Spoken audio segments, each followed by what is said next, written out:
in line with Article 159 of the Constitution,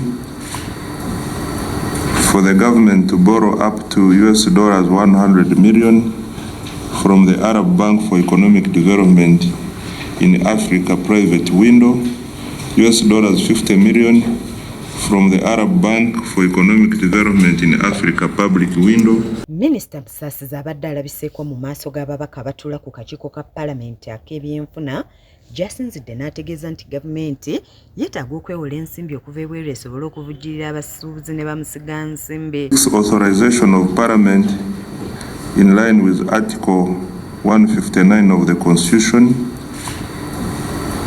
for the government to borrow up to $100 million from the Arab Bank for Economic Development in Africa private window, $50 million from the Arab Bank for Economic Development in Africa public window, $25 million from the OPEC Fund for International Development to capitalize Uganda Development Bank Limited. Ebiwandiiko ebyanjuddwa biraga nti gavumenti yeetaaga obukadde bwa dola za America 10 nga zino za kwewola okuva mu banka ya Arab Bank for Economic Development, dola obukadde 5 okuva mu Arab Bank for Economic Development in Africa, kw'ossa ne dola obukadde 25 okuva mu kitongole kya OPEC Fund for International Development. A request to borrow up to $100 million from the Arab Bank for Economic Development in Africa, Badea private window, $50 million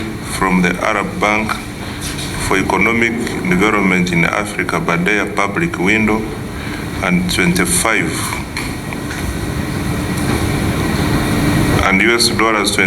million from the OPEC Fund for International Development capitalize Uganda Development Bank. Zino zeetaagibwa okusobola okuddabulula banka ya Uganda Development Bank efune ssente zeewola bakasitoma baayo, nga mu ngeri y'emu gavumenti yakuteerayo banka eno akabayiga yeewola obukadde bwa dola za America 4 nga bwe buwumbi obusoba mu 146 eza Uganda, nga zino za kuva mu Islamic Development Bank, obukadde bwa dola 3 nga bwe buwumbi bwa Uganda obusoba mu 19 okuva mu kitongole kya Islamic for Development of the Private Sector, wamu ne dola za America obukadde 3 nga mu za Uganda zisoba mu buwumbi 19 okuva mu International Islamic Trade Financing Corporation. Minister Musasiza ategeezezza nti looni zino zigendererwamu okwongera ku busobozi bwa banka ya UDB ebenga esobola okuba n'ensimbi ez'enkulaakulana ez'ekiseera ekiwanvu nga kyakuyamba okutumbula ebyobusuubuzi n'okuwagira bizinensi entonotono kw'ossa projekiti z'ebizimbe mu Uganda. The loans are to increase the capacity of Uganda Development Bank Limited to provide long-term development finance, to facilitate trade and support small and medium-sized enterprises and infrastructure projects in Uganda, thus accelerating UDB's realization of its strategic plan in Uganda. Wabula ababaka beebuzizza lwaki amagoba banka eno kwewolera abantu gasigala ku bitundu 12 ku 100 kumpi kwenkana banka z'ebyobusuubuzi ng'ate ssente ezeewola ku magoba ga wansi ddala, nga n'ensonga y'okussa amagoba bakiyite riba ku ssente ezeewoleddwa mu banka z'obusiraamu bakyemulugunyizzaako. This is a development bank. Even the margin which we are working off of 1-2% should be reduced. You already have your costs covered. Why would you work towards profitability so much? Are saying 12% on a development bank is quite high. Can't it be reduced to 1 digit so that Ugandans are able to access, and we grow many of these businesses? The SMEs are struggling with commercial loans with commercial banks at 20%. That is quite high. Bano bakubye n'ebituli mu nkola ya banka eno nga bagamba nti ebitundu gye bakiikirira tebalabangayo muntu yenna yali awoleddwa nsimbi, nga n'abantu be bazze basindikayo okwewola bakoma ku munaabo. Giving us blanket statements.